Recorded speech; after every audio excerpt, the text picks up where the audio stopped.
Apalagi kan SMA 3 juga ini sebuah sekolah penggerak yang di dalamnya mengimplementasikan kurikulum merdeka. Nah, sehingga kurikulum ini sudah lebih mengarah lagi kepada bagaimana membentuk siswa yang berkarakter. Alhamdulillah baik, sehat, luar biasa. Pindah dari 14 ke SMA 3 sejak kapan? Ya sejak bulan Februari. Ya, karena memang kita kan sebagai ASN ya, sebagai pegawai pemerintah, ya harus mengikuti kebijakan dan keputusan dari pemerintah. Saya diarahkan untuk berpindah tugas, yaitu saya ikuti, gitu kan. Artinya mau ditempatkan di mana saja? Iya, harus siap. Harus siap. Sesuai dengan sumpah jabatan waktu dulu awal jadi CPNS kan, dalam sumpah jabatan itu siap ditempatkan di mana saja, termasuk di Bekasi siap. Itu salah satu poin sumpah jabatan itu. Iya. Oke. Nah, setelah dipindahkan ke SMA 3, ada sesuatu yang baru nggak? Ya tentu setiap institusi kan punya keunikan masing-masing ya, punya keunggulan masing-masing ya. Nah, saya lihat SMA 3 ini sebagai salah satu sekolah yang memang sudah berdiri lama ya, sudah senior. Di sini juga input daripada siswa juga alhamdulillah ya, bagus lah begitu. Kemudian semangat dari para guru untuk membina, mendidik, melatih para siswa juga luar biasa. Apalagi kan SMA 3 juga ini sebuah sekolah penggerak yang di dalamnya mengimplementasikan kurikulum merdeka. Nah, sehingga kurikulum ini sudah lebih mengarah lagi kepada bagaimana membentuk siswa yang berkarakter ya, memiliki profil pelajar Pancasila, tidak hanya cerdas dan terampil, tapi juga itu memiliki karakter profil pelajar Pancasila. Di saat mereka diberikan pemahaman itu, memang dalam mengimplementasikan kurikulum mereka ini kan ada tantangan-tantangan baru ya. Iya. Sebagai contoh misalnya kita perlu guru yang lengkap gitu. Setiap mata pelajaran ada. Iya. Kemudian kita juga perlu jumlah ruangan yang cukup, sarana prasarana yang lengkap ya. Dari mulai ruang kelas, laboratorium IPA, kimia, fisika, biologi ya. Itu ya harus lengkap. Ya alhamdulillah di sini ya sudah lumayan lah lengkap gitu kan.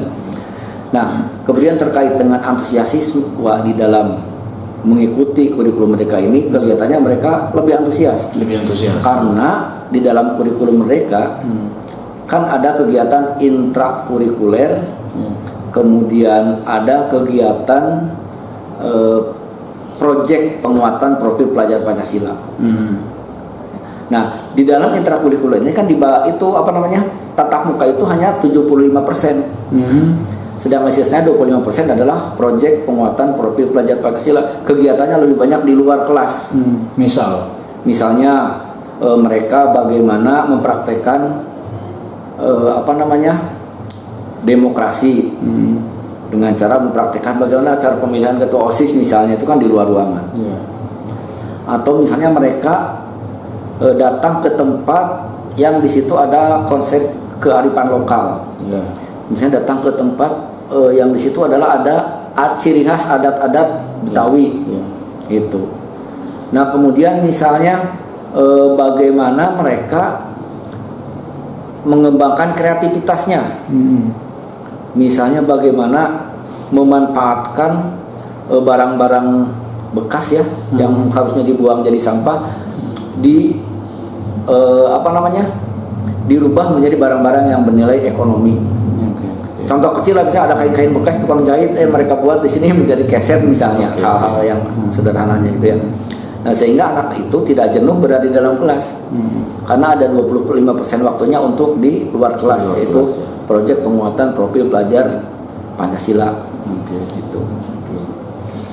Nah, artinya sangat mereka juga sangat menerima dengan antusias ya.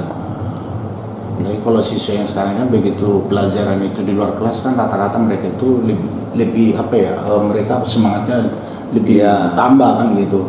Kelas nih kan gitu. Nah, jadi Oh, kemarin kalau nggak salah SMA 3 ini kan memiliki sebuah momen-momen yang sangat membanggakan lah kan gitu. Dimana ada 23 siswa itu dinyatakan lolos SNBP. Nah, tentu ada beberapa yang bekerja keras di dalam hal ini kan? Karena tidak mungkin ujuk-ujuk seorang siswa memiliki prestasi tanpa adanya peran serta daripada tenaga pengajarnya kan gitu kan. Ada banyak yang terlibat di sana. Bagaimana tanggapan Bapak? Ya memang alhamdulillah ya untuk tahun ajaran 2022-2023 ini itu ada banyak siswa yang diterima di perguruan tinggi melalui jalur tanpa tes. Dan alhamdulillah diterimanya itu di perguruan tinggi yang memang favorit lah.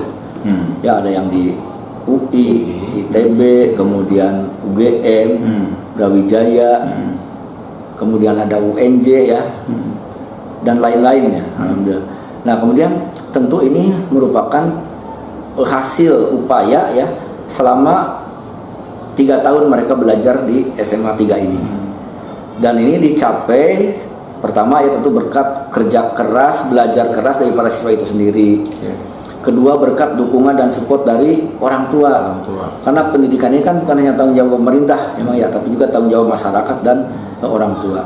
Kemudian juga tentunya adalah bagaimana di sini hasil kerja keras dari para pendidik. Ya, membina, mendidik, melatih, mengajar para siswa selama 6 semester ya, dari kelas 10 sampai kelas 12, sehingga para siswa ini bertumbuh menjadi SDM yang unggul, sehingga mereka dapat meraih nilai yang baik ya, nilai-nilai yang tinggi sesuai dengan kemampuannya. Nah itu menjadi landasan mereka bisa diterima di perguruan tinggi melalui jalur seleksi nasional berbasis prestasi SNBP ya, tanpa tes gitu kan. Nah harapannya untuk siswa lain yang belum lolos jalur SNBP, nanti kan ada jalur-jalur yang lain. Ya ada ya seleksi berbasis tulis itu kan, kemudian ada seleksi mandiri dan lain-lain ya.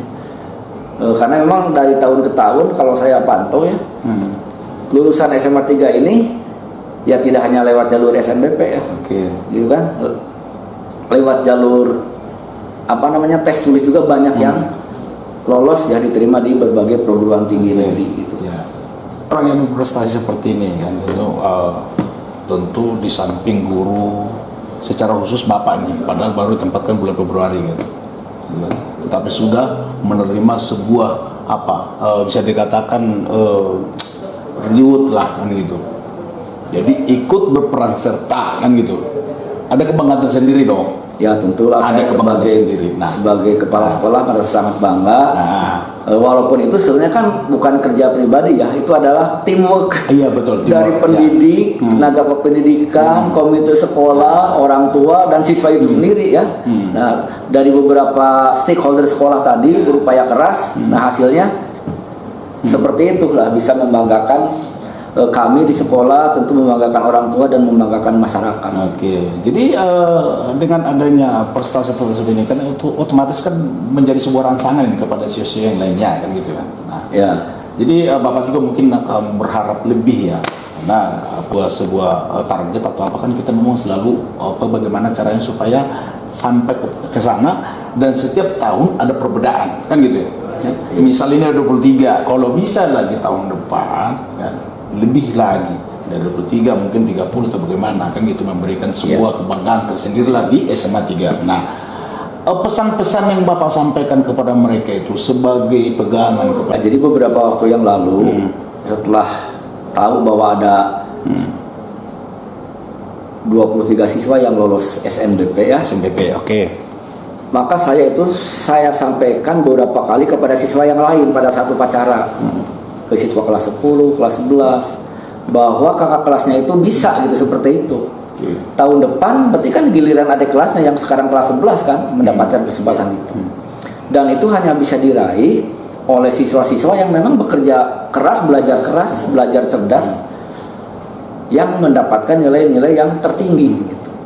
Sehingga para siswa kalau mau seperti kakak kelasnya lolos ke perguruan tinggi tanpa tes, ya silakan dari sekarang untuk belajar semaksimal mungkin. Ya, gunakan waktu untuk hal-hal yang bermanfaat gitu. Karena niscaya ya kita bisa mendapatkan sesuatu kalau tidak dibarengi dengan kerja keras. Itu hasil Ya, usaha yang maksimal, hasil kerja keras. Iya. Jadi kalau siswa yang misalnya bermalas-malasan, mohon maaf, kesempatan itu mungkin tidak dapat. Iya, betul. Selain daripada tadi yang berprestasi SMBP itu, ada lagi nggak prestasi-prestasi yang baru-baru ini di SMA 3? Alhamdulillah anak-anak itu kan anak-anak di bidang ekstrakurikuler. Mereka sering mengikuti lomba-lomba di berbagai event ya. Dari tingkat kota, tingkat provinsi, bahkan tingkat nasional. Ya ini salah satunya ada beberapa piala kan di sana ya, di yang di depan ya. Itu. Kemudian ini juga ini ada prestasi anak semuanya gitu kan. Nah kemudian sekarang juga alhamdulillah ada satu orang siswa SMA 3 ini yang mendapatkan beasiswa Indonesia Maju. Beasiswa Indonesia Maju. Iya, dan dia ini dulunya anak Olimpiade Sains juga, prestasinya sampai ke nasional. Diterima sekarang di universitas di Kanada. Wow. Di Kanada sudah lolos, sudah diterima, tinggal berangkat dan mereka dibiayai oleh pemerintah negara. Ya, dan itu memang persaingannya sangat-sangat ketat. Karena di Kota Bekasi ini hanya 3 siswa. Hanya 3 siswa. Ya, yang lolos BIM ke luar negeri. Dari seluruh Indonesia. Sekota Bekasi. Kota Bekasi ya. Okay. Dan alhamdulillah salah satunya dari SMA 3. SMA 3. Siapa namanya, Pak? Audisti. Ya. Dia kelas 12. Ya lulusan sekarang lah gitu. Dia memang anak juara Olimpiade Sains nasional. Iya. Terus ya kemarin juga kita mendapat piagam penghargaan sebagai SMA penyelenggara program sekolah penggerak terbaik di Kota Bekasi. Di Kota Bekasi. Ya. Di Kota Bekasi ini kan ada 17 sekolah penggerak ya. 9 SMA negeri, 8 SMA swasta. Nah, SMA 3 terpilih SMA terbaik. Penyelenggara program sekolah penggerak. Piagam penghargaan dari BPMP. Balai Penjamin Mutu Pendidikan Provinsi Jawa Barat. Provinsi. Ya ini pun diraih berkat kerja tim juga gitu. Ya. Jadi bukan karena kepala sekolah, tapi memang ini peran serta dari guru, dari siswanya sendiri, dari orang tua, dari tenaga kependidikan, komite gitu ya. Kerja tim. Ada moto yang diterapkan di SMA 3? Ya intinya saya sampaikan ke anak-anak bahwa usaha itu tidak akan membohongi hasil. Itu moto. Iya, salah satunya kalau usahanya maksimal, maka hasil pun akan maksimal. Tentu harus diiringi dengan doa yang maksimal juga ya, perjuangan yang maksimal. Tenaga pendidik ada berapa, Pak? Ya di sini ada sekitar 60 lebih. 60 lebih ya. Oke, dengan total keseluruhan siswa? Siswa di sini sekitar 1024. Seluruhnya kelas 10, 11, 12. Tapi sejauh ini tidak ada kendala ya, Pak ya? Ya selama ini kan sekolah itu apa sih Pak ya? Sekolah itu kan tempat melaksanakan proses pendidikan. Iya. Nah proses pendidikan, proses pembelajaran, alhamdulillah selama ini yang berlangsung sesuai dengan tuntutan kurikulum. Berjalan baik, lancar. Kemudian siswa juga alhamdulillah nyaman ya belajar di sini, karena kan sekolahnya ini termasuk sekolah yang luas juga ya, rimbun gitu kan. Jadi anak itu melihat ekosistem belajar yang inilah yang nyaman buat mereka. Oke. Terima kasih Pak atas waktunya. Harapan kita karena semua ini kan harus terlibat semua elemen masyarakat untuk mencetak generasi-generasi yang memang nanti berdaya guna bagi bangsa dan negara. Biarlah mereka itu menjadi sebuah anak yang kebanggaan Pak. Maju terus Pak, atas semangat memberikan yang terbaik buat bangsa dan negara.